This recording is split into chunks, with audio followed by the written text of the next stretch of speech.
The question is, have you guys seen Dragon Ball Z, Dragon Ball Super, Dragon Ball GT, played any of the Dragon Ball games?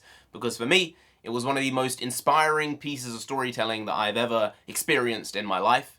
And unfortunately, Akira Toriyama passed away. He did. He was not even 70 years old. He was a young man, in my eyes, because 70 ain't old nowadays. No. Inspired a generation, multiple generations, to look into storytelling, to create, to really get absorbed by a world. And that doesn't happen very often. No. If I can pick out a couple of franchises that have been able to push past that generational gap, it's Star Wars. It's Harry Potter, Lord of the Rings. Dragon Ball Z is one of them. It absolutely is. I will say there's something about the way he crafted these characters to really make young kids think, I can do it. Yeah. I can push through.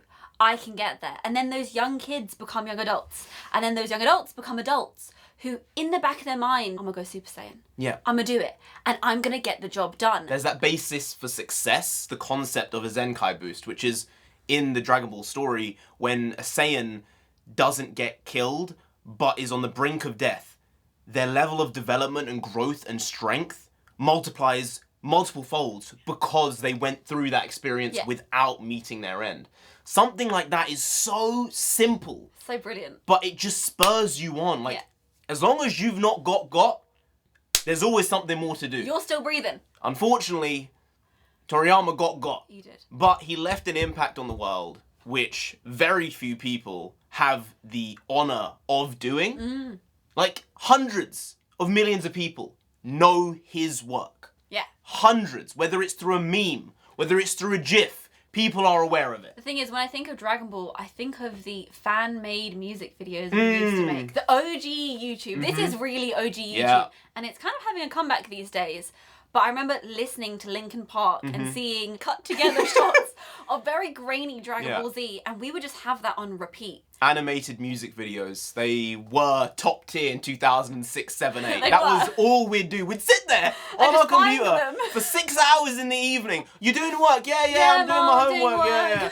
And we'd be sitting there listening to and watching AMVs from Linkin Park, Three Doors Down, anyone really, but just some of these kind of pop rock alternative bands, they just fit so well with the story that was being crafted by these fans who are making and editing these videos together. So think about that. Think about 2006. People learning how to video edit, specifically because of Dragon Ball Z. Gained a skill because they wanted to tell Goku's story. They wanted to tell Vegeta's story via animated music video. Think about that, and then that had an effect on us. And how many people have done things like that because of his creation? Just the basis of the story is so clever. It's nothing that's gonna change the world in terms of the way he told the story. But it was the enthusiasm, it was the life and the vigor he put into it that was the thing that made it so special. Because sometimes there were filler episodes, okay? There were hundreds of them. There were. But it didn't matter because you were just sitting there like, what's gonna happen? And in some episodes, there was 2 minutes of additional stuff that happened. You're like, oh shit, that happened! Oh, we're seeing that thing again! But as a kid, you're like, that's insane! We get to see him power up again!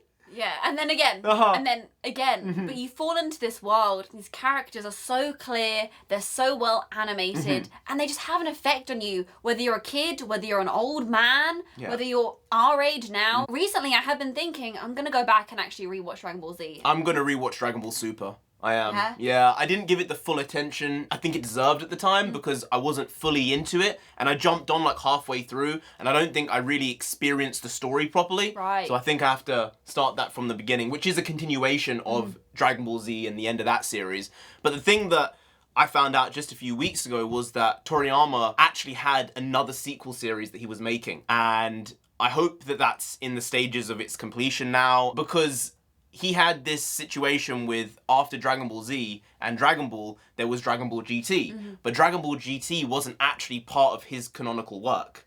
It was done by a studio. He wasn't really a part of it. Right. It was using his characters, but he wasn't the story basis for it. Whereas this new show is that, but alternative. Right. So it's almost like he's reclaiming that and putting his spin on it. Right. By doing kid-like characters, even though it's past the point of Dragon Ball Z. I don't know. I think that The guy was a creative force. He never backed down. Never, ever, ever. Sometimes the animation was a little shoddy, but you weren't there for the animation. You were there for what it was saying. Exactly. And the intrinsic value it had in kids' minds and adults' minds. And as the years go by, more and more people who have inspired us and made marks on us are going away. Yeah. That's just life. And a few years ago, I know I'd be sitting here crying. Yeah. I know, I'd be sitting here absolutely bawling it out. But now I'm a hardened, dark soul. No, it's honestly age. It is. You get used to it almost, and it's really, really wild. worrying. But this was something which did hit me, and I was sitting and I went, fuck. He had That's so many more horrid. stories to tell. Yeah. He was only 70. That's young. It is. That is genuinely young. I suppose you don't know when your time is. You don't know when that corner is going to be turned. Some people like to speed, and then it's like you're risking that more. But maybe you were meant to speed, and maybe your corner isn't being turned. Maybe it's just how it is. Sometimes it's just you don't get the rub of the green. Sometimes you don't. But he lived a ridiculously great life. Changed the world. Changed the world. And I hope we can do 100 of what he did.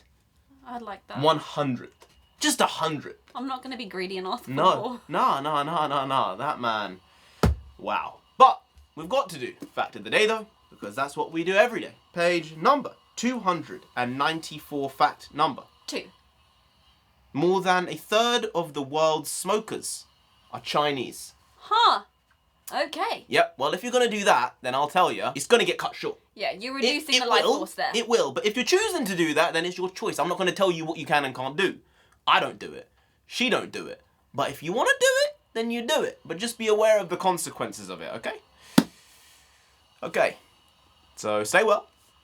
If you want to smoke, smoke. If you don't, don't. If you want to drink, drink. If you don't, don't. But live. Live.